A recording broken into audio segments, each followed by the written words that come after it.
एक गांव के पास एक घना जंगल था। उस जंगल में एक शैतान तांत्रिक रहता था। उसने अपनी जादुई शक्तियों से कई प्रेतात्मा, चुड़ैलों और शैतानों को अपने वश में कर रखा था।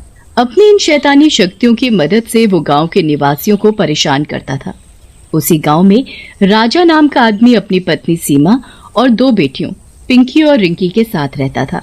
काफी सालों के बाद भी राजा और सीमा को लड़का नहीं हो रहा था। लड़का न होने के कारण राजा की माँ विमला सीमा को बहुत ताने दिया करती थी।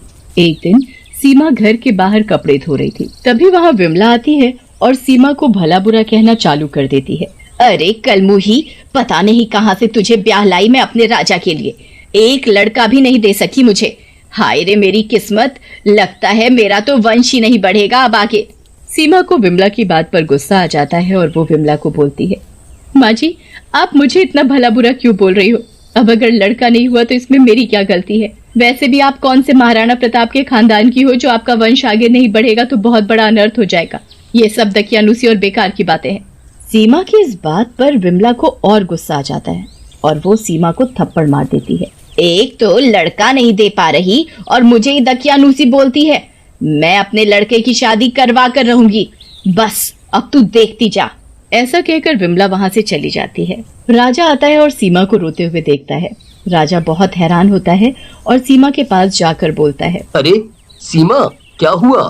तुम ऐसे क्यों रो रही हो? किसी ने कुछ कहा क्या? नहीं नहीं, मुझे कोई क्यों कहेगा, मैं तो ऐसी पुरानी बातें सोचकर रोने लगी। पगली, भला ये भी कोई रोने की बात है? तभी वहाँ पिंकी और चिंकी आती हैं और राजा से बोलती हैं, नहीं नहीं पिताजी, माँ झूठ बोल रही है। आज दादी ने माँ को मारा था, इसलिए माँ रो रही है। राजा को ये बात सुनकर बहुत दुख होता है। फिर सीमा राजा को अपनी और विमला के बीच हुई सारी बात बता देती है, जिसे सुनकर राजा को बहुत गुस्सा आता है और वो सीमा को बोलता है, ओफो, माँ का दिमाग खराब हो गया है। पता नहीं क्या सोचती रहती है। मैं शादी वादी नहीं करूँगा। आने दो माँ को, आज ही उनसे बात करता हूँ। नहीं नहीं, तुम माँ से कोई बात नहीं करोगे और दूसरी शादी करोगे मेरे लिए, क्योंकि मैं भी एक लड़का चाहती हूँ। सीमा राजा को दूसरी शादी के लिए मना लेती है। उधर विमला उसी जंगल के तांत्रिक के पास जाती है और उसे सारी बात बताती है। विमला की बात सुनकर तांत्रिक बोलता है, तू चिंता मत कर विमला, मैं तेरे लिए अपने जादू से एक लड़की बनाऊंगा जो तुझे एक लड़का देगी और फिर वहाँ से चली जाएगी। तू अब घर जा, तेरे घर पहुँचने से पहले वो लड़की वहाँ पहुँच जाएगी। फिर विमला अपने घर चली जाती है और जैसे ही अपने घर के पास पहुँचती है, उसे रास्ते में एक लड़की मिलती है जो देखने में बहुत ही सुंदर होती है। वो लड़की विमला के पास आती है और बोलती है, माँ जी रुको, मेरा नाम कामिनी है और मुझे तांत्रिक ने भेजा है। मैं कब से आपका इंतजार कर रही हूँ, कहाँ थी आप? विमला लड़की को देखकर हैरान होती है और बोलती है, अरे वाह, ये तांत्रिक जी तो बहुत ही ज्ञानी है। मेरे घर पहुँचने के पहले ही लड़की भेज दी। अब लगता है मेरी बरसों की मनोकामना पूरी हो जाएगी और मैं भी एक पोते का चेहरा देख पाऊंगी। फिर विमला और कामिनी घर की ओर जाते हैं। विमला कामिनी को घर के बाहर रुकने को बोलती है और खुद घर के अंदर जाती है, लेकिन जैसे ही वो घर के अंदर जाती है, राजा गुस्से में उसे बोलता है, माँ, तुमने ये ठीक नहीं किया। जब देखो तुम सीमा को डांटती रहती हो। आखिर उसने आपका क्या बिगाड़ा है? विमला राजा की ओर गुस्से से देखती है और बोलती है, जब देखो माँ से लड़ता रहता है। एक तो मैं तेरे लिए देख कितनी अच्छी चीज लाई हूँ। विमला के बोलते ही कामिनी घर के अंदर आ जाती है।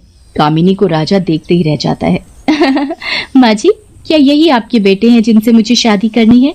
ये तो बहुत ही हैंडसम है। अपनी तारीफ सुनकर राजा फूले नहीं समाता और शादी के लिए तुरंत हाँ कर देता है। ये सब सीमा दूर खड़े खड़े देख रही होती है। शादी की रात कामिनी राजा के कमरे में घूंघट में बैठी होती है। प्रीतम, मैंने तुमसे ज्यादा सुंदर लड़की पूरी दुनिया में नहीं देखी। अगर तुम मुझे पहले मिली होती तो मैं इस सीमा से शादी नहीं करता।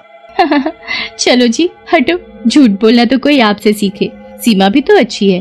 अरे कहाँ कामिनी, तुम्हारे आगे तो वो जीरो है, जीरो। चलो मैं अब तुम्हारा घूंघट उठाता हूँ। लेकिन जैसे ही राजा कामिनी का घूंघट उठाता है, उसकी डर के मारे चीख निकल जाती है। कामिनी एक चुड़ैल में बदल चुकी होती है। क्यों, देखी ना मेरी असली सुंदरता। कौन हो तुम और ये सब क्या है? मेरे पीछे क्यों पड़ी हो?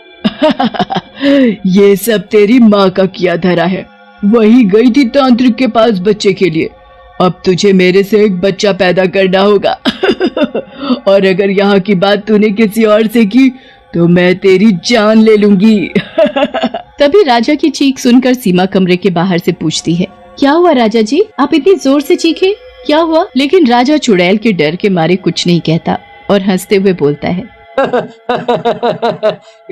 कुछ नहीं सीमा, वो मैं कुछ देखकर डर गया था। कुछ नहीं, तुम सो जाओ, मैं ठीक हूँ। किसी तरह राजा वो रात निकालता है। सुबह होते ही चुड़ैल वापस से सुंदर कामिनी बन जाती है। राजा डर के मारे किसी से कुछ नहीं कहता।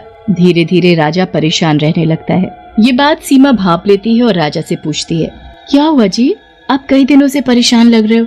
ये कामिनी आपको कुछ कह रही है क्या हुआ, बताओ मुझे। पहले तो राजा टाल मटोल करता है, लेकिन सीमा की जिद के आगे मजबूर होकर सीमा को सारी बात बता देता है, जिसे सुनकर सीमा बोलती है, राजा हम तो बहुत बड़ी मुश्किल में फंस गए हैं, अब हम इस परेशानी से कैसे निकलेंगे। तुम यहाँ से चली जाओ, फंसे भी तो मेरी माँ और मेरे लालच की वजह से हैं। मेरी मानो, अब भी वक्त है, तुम चली जाओ और अपनी जान बचाओ। ये कैसी बातें कर रहे हो राजा, मैं भारतीय नारी हूँ, मैं तुम्हें मुसीबत में छोड़कर कैसे जा सकती हूँ। तुम चिंता न करो, मैं तुम्हारे साथ हूँ, हम मिलकर इस समस्या का समाधान निकालेंगे। फिर कुछ दिन बीत जाते हैं। एक दिन सीमा बहुत खुश होती है और राजा और कामिनी के आगे बोलती है, राजा पता है मैं माँ बनने वाली हूँ और इस बार मेरा दिल बोल रहा है हमारे लड़का ही होगा। सीमा की बात सुनकर कामिनी हैरान हो जाती है और वहाँ से चली जाती है। रात में कामिनी चुड़ैल में बदल जाती है और राजा को गर्दन से पकड़कर बोलती है, ये सीमा माँ कैसे बनी? तू मुझसे कोई खेल खेल रहा है, मैं अब तुझे और इस सीमा को जिंदा नहीं छोड़ूंगी। देखो मैं कुछ नहीं जानता। तुम मेरी सीमा और होने वाले बच्चे को कुछ मत कहना। मैं तुम्हारे आगे हाथ जोड़ता हूँ। तभी वहाँ राजा की माँ विमला आ जाती है और चुड़ैल को देखकर घबरा जाती है। राजा मेरे बच्चे, ये सब क्या है? ये चुड़ैल यहाँ कैसे? बुढ़िया, तू ही तो मुझे यहाँ लेकर आई थी बच्चे के लालच में। मैं ही कामिनी हूँ, तेरी दूसरी बहू। ऐसा कहकर चुड़ैल वापस कामिनी के रूप में आ जाती है। तुम तीनों ने मिलकर मुझे बेवकूफ बनाया है, मैं अब तुम तीनों को ही नहीं छोड़ूंगी। मुझे इस राजा के बच्चे की माँ बनना है, लेकिन इसके लिए इस सीमा को मरना होगा। ऐसा कहकर कामिनी वापस चुड़ैल बन जाती है और सीमा की तरफ बढ़ती है, लेकिन राजा चुड़ैल को पकड़ लेता है। दुष्ट चुड़ैल, मेरे रहते तू सीमा और मेरे बच्चे की तरफ आग भी नहीं उठा सकती। चुड़ैल राजा को दूर उठाकर फेंक देती है और बोलती है, तुझे तो मैं बाद में देखूंगी, पहले मैं इस सीमा से बदला ले लूं। लेकिन तभी सीमा अपने पास से हनुमान की मूर्ति निकालती है। मूर्ति के छूते ही चुड़ैल जलने लगती है। ये तूने क्या किया? हनुमान जी से तो मैं कभी नहीं जीत सकती। मैं अभी तो जा रही हूँ, लेकिन वापस जरूर आऊंगी। थोड़ी ही देर में चुड़ैल पूरी तरह जल जाती है। विमला सीमा के पास जाती है और बोलती है, मुझे माफ कर दो बहू, मुझसे गलती हो गई। माँ जी, मुझे भी माफ कर दो, मैंने आप दोनों से झूठ बोला, मैं माँ नहीं बनने वाली, मैंने तो इस चुड़ैल से मुक्ति पाने के लिए झूठ बोला था। उधर चुड़ैल के जलने की खबर तांत्रिक को जैसे ही मिलती है, वो गुस्से में आ जाता है और बोलता है, इन लोगों ने मेरी गुलाम चुड़ैल को मारा, मैं इन लोगों को जिंदा नहीं छोड़ूंगा।